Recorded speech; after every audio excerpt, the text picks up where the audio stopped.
Ayon naman kay Obed, isang Kristiyanong youth leader, makasasama ito sa kinabukasan ng mga kabataan. Ang isang bansang hindi kumikilala sa isang Diyos. Hindi umano boses ng kabataan ang panukalang batas na ito ni Palatino. So, syempre po, sa akin, parang it's not a very significant bill for today. So, I don't like it.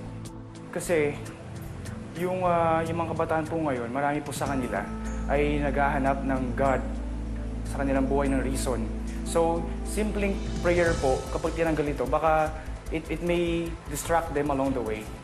Yung value natin for God, tinatanggalan kagad sa gobyerno. Siyempre sa future na kabataan, they will find a reason para sila mismo magkaroon ng excuse to be skeptical about God, about the Bible, and other things po.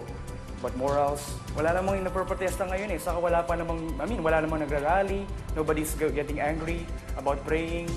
So, there are other because like poverty, okay, yung education natin, teachers, we lack thousands of teachers in the Philippines. At syempre po, yung mga teachers, sa public school sila, high school, elementary, well, kung susuplayan natin ng mga guro, ang mga ating mga eskwelahan, siguro mas makakatulong pa ito.